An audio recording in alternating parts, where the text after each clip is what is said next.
rifeensa kun dibadha jechuudha. Kan urgaa'u shittaasaa kunis immoo foolisaa baay'ee bareedaadha. Gara rifeensa koo dibadhaa isin agarsiisa jechuudha. Ashama akkam ooltan daawwattoota koo hundi keessan fayyaa keessanii nagaa jirtu. Nageenyi Rabbi bakka jirtan isiniif haa baay'atu hunda keessaniif iyyuu ani nagaa koo galata Rabbi naa galatoomuu. Arraan kana loomii yookiin leemoon ooyilii isaa hojjechuuf deema. Isas immoo gaaffii isin rifeensa keenyaa nuuqsisaa kun immoo foroforiidha isa jettaniifani achumaan immoo dabalataan jechuutanan isiniif amma ofii kiyyaa beeku hin jira. Isa kanas immoo ooyilii isaa immoo furmaata immoo qoricha dheetanii yaada mee walumaan laallaa haala ittiin hojjetan jechuudha. Loomii kana nan faaqaa.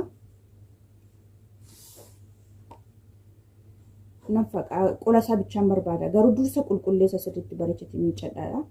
Maaliif gogaa keenyatti godhanna waan ta'eef miidhuu danda'a jettan akkanaaf iyyuu qulqulleeffadha. Nuti daawwattoota koo faaqeera yookiin immoo suuqeera. Qola isaa bichaadha. Gogaa isaa bichaan barbaada. Akkasitti qopheeffadheera. Immoo qarshaa akkasii yookiin immoo booxxol maaliif pilaastikii fayyadamina. Pilaastikii osoo hin taane gizaazii bareedaadha. Magara natti naqadhaa.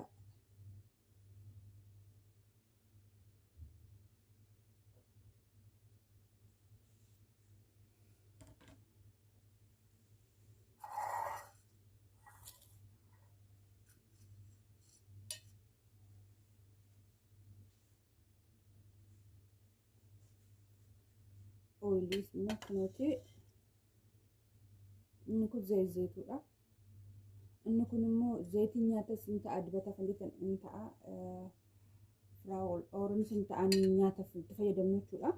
Inni kun isa inni kun immoo zayituunidha. Amma gara kanatti naqadha.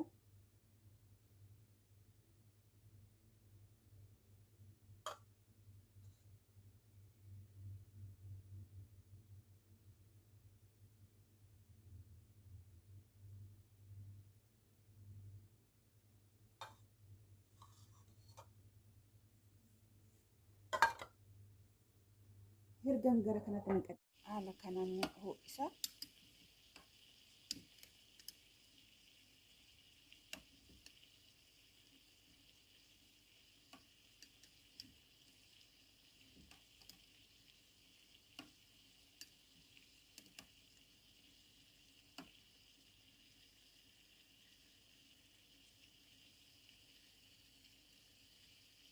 Nuti daawwattoota koo irraa baaseera. Amma naaqorrutti hoggaa naaqorre immoo rifeensa kootti dibachaa isin agarsiisan isin jedha.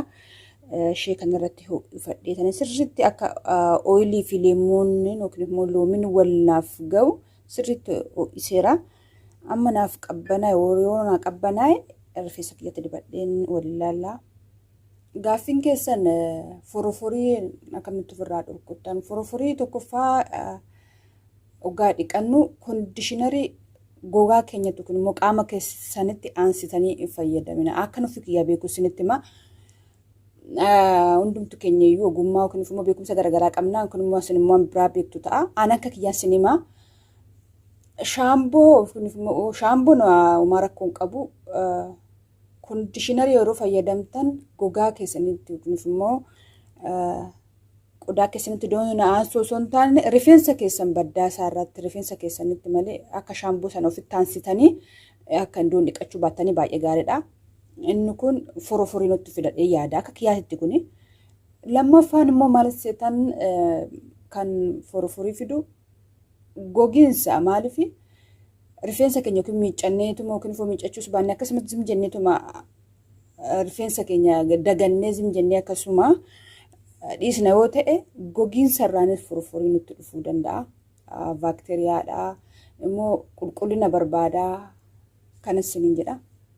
Kanarraan nutti dhufa akka kiyyaatitti immoo leemoon yookiin immoo loomiin immoo baay'ee qodaa keenya qulqulleessa baay'ee baakteeriyaawwan garaagaraa nurraa dhorkuu danda'a. Ooyilii isaa gabaarraa yookiin immoo maarkeetii suuqirraa baay'ee gatii guddaadhaan bitama. Gatii guddaadhaan isa bitanirra akkasitti taasistanii yookiin immoo akkasitti hojjettanii ooyilii isin barbaadan namatti godhe kana qabaachuu baatanis immoo isin adda ta'e kokonaan hin jira, kaastar ooyiliin hin jira, kokonaa ooyiliin hin jira. Isaan kana waliin maktanii yoo fayyadamtan hundumti isaatiyyuu hin ta'a. Uumaa rakkoo hin qabu. Loomii bichaa qabaatu malee hoggaa yookiin immoo makiina andaktanis hin ta'a. Maaliif foroforii kana nurraa dhukkuudhaaf na qaba jedhee yaada akka kiyyaatti ooyilii isaa ooyilii loomii suuqii jira. Garuu gatii isaa baay'ee guddaadha. Kanarra immoo manumatti yoo hojjenne isaanis homaa waan itti dabalan hin qaban. Manumatti yoo hojjenne baay'ee gaariidha jedhee yaada. Kalaan itti fayyadamaatii laaladha isheen gaafina gaafattee deebisaa kana dheessi yaada. Akka kiyyaatti kuni immoo rifeensa koo dibadheen immoo waliin laallaan. Shaa'a kanatti fayyadamaa malee pilaastikiitti fayyadaminaadha. Sinin jedha pilaastikiin nuufis shaggaa miti. Dafii foolii godhata waan ta'e waan hundumtuyyuu. Kanaafiyyuu kana nuuf wayya sinin jedha. Amma naaf qabbanaa'eera. Waliin hin gaadursa.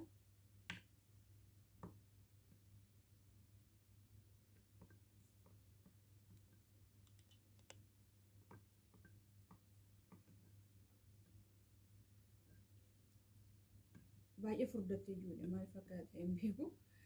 Furdattee jira.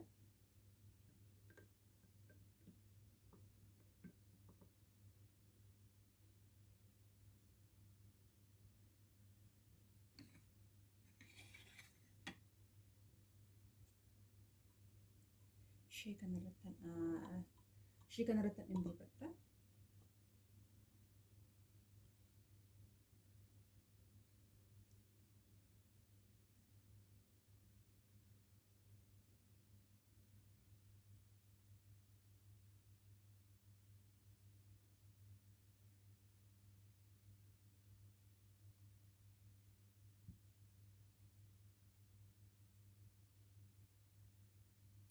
Urgaan isaa leemon jedha malee gara qibaata biraa yoo qabuuf kechaayi urgaa bareeda qaba.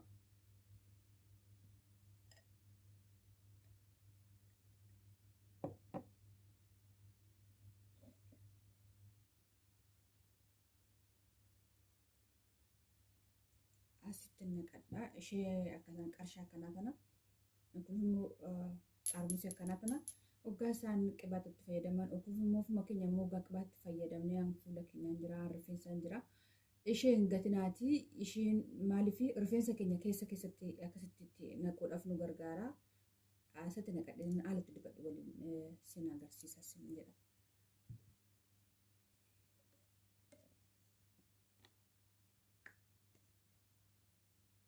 Gimmaa asatti naqadha maaliif naaf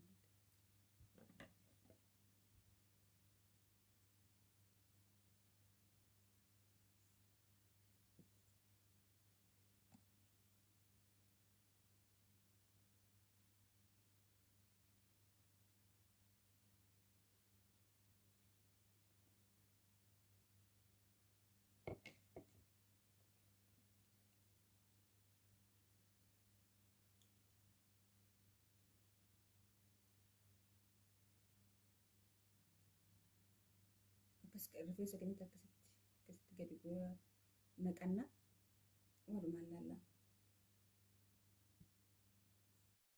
Rifeensa kun dibadha jechuudha. Kan nu gahu shittaasaa kun immoo foolisaa baay'ee bareedadha. Gara rifeensa koo dibadhaa sin agarsiisa jechuudha.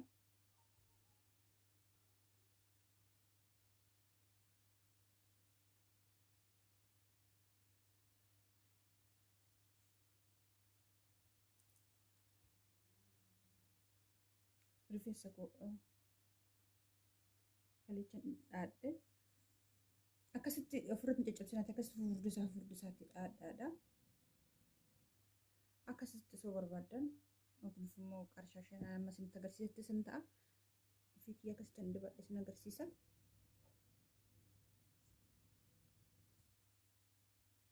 Urgaan isaa kan bareedu baay'ee gaariidha. Urgaan loomiin bitu suniyyuu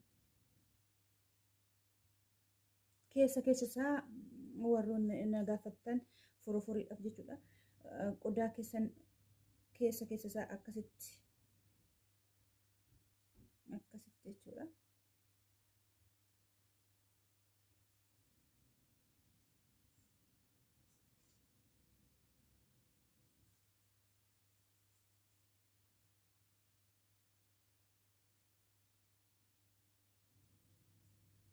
Gogiinsi marraan foroforiin natti dhufuu danda'u. Gogiinsi nurra jiraate yookiin immoo uumaa dibachuu baanne foroforiin isintu dhufuu danda'a. Yookiin immoo qulqullina dhabiisaadhaan ta'uu danda'a. Baakteeriyaadha waan ta'eef loomiin immoo baakteeriyaawwan ajjeesuudhaaf yookiin immoo qaama keenya qulqulleessuudhaaf wantoota xuraa'aa qaamaan rifeensa keenya yookiin immoo gogaa keenya irra jiran ajjeesuudhaaf humna qaba waan ta'eef loomiin baay'ee gaariidha isiniin jedha. Kanaafuu fayyadamaa isiniin jedha buloota.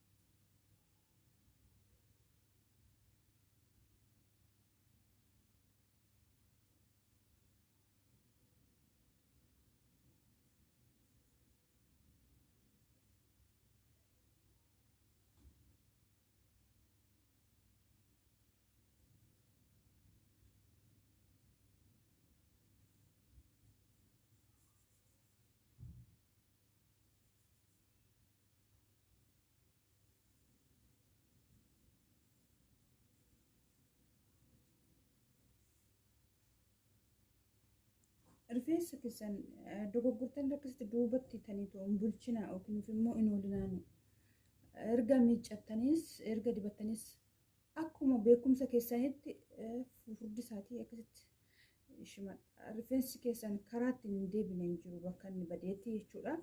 Bakka inni isin jalaa caccabettis bakka isin jalaa dheerachuu didettis inuma deebi'a. Kanaafiyyuu haaluma kunuunsa keenya laanna fakkaata. Ishee kana immoo haalli isiniin jedha. Haallusaa gara loomiti. Akkatti nu dhugaa waaqaa. Akkasitti fudhattanii raawwattaniit gara qodaa keenyatti akkasitti dibattu.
Hoggaa dibattan sirriitti dibadha. Ani waliin gaati keessa isaa sirriitti waliin geechanii yoo dibattan bakka hundayyuu dhugaa.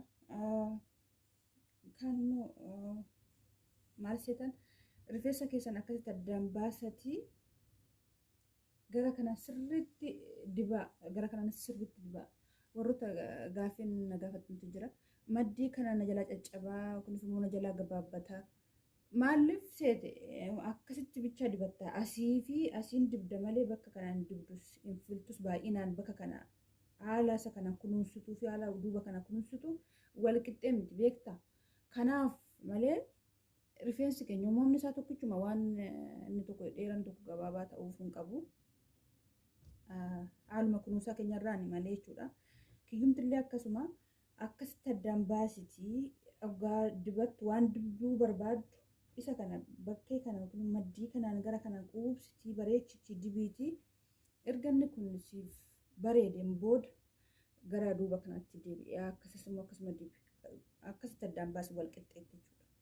Malee akkasitti fuulduraan akkasitti asachiin dibatin asachii dibatte fuullee kanaa fi duuba kanaa malee isa kana qibaannatti dibattu hin argu.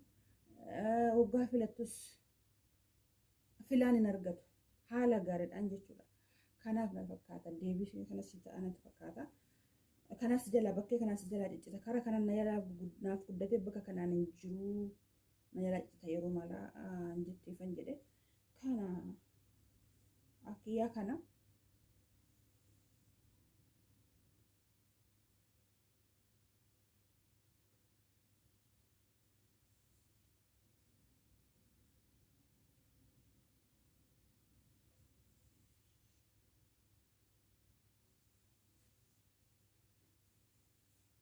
erga akkasitti naaf laaffitoo maaliif rifeensi koo haphiidha waanuma xiqqoo shuggaa waan ta'eefanii erga akkasitti naa laafee isa kana akkasumatti immoo deebisee ishee kana sinan goonanii dhaadhaa jechuudha akkasitti.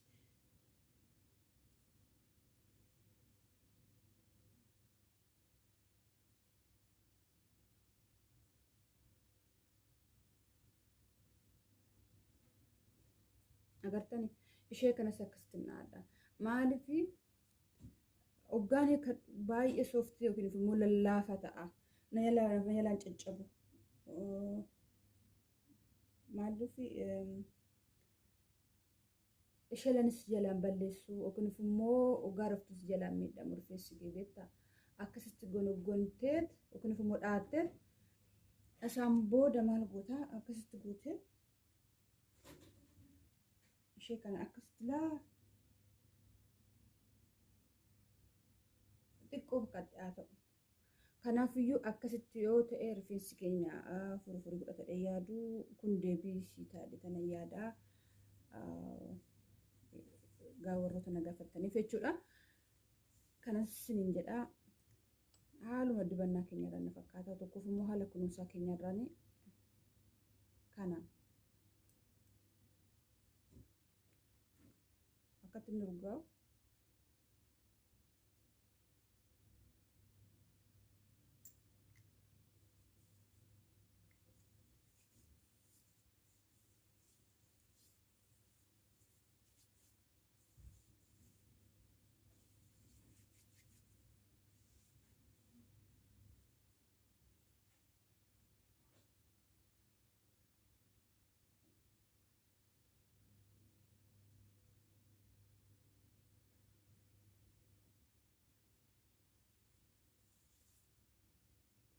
Daawwattuu tokko viidiyoo koo yoo jaalattan laayik naaf godhaadhaa sabiskiraayib naaf godhaadhaa yoo isinitti tole immoo isinis itti fayyadamaa isiniin jedha yoo jaalattan jechuudha isinis itti fayyadamaadha deebii keessaniif kana dheetanii yaada gaaffii keessaniif deebiin keessan kana dhee yaada jechuukooti kana isiniin jedha daawwattuu tokko fayyaa keechannaa taa'aadhaa naaf galatoomaadhaa baay'ee.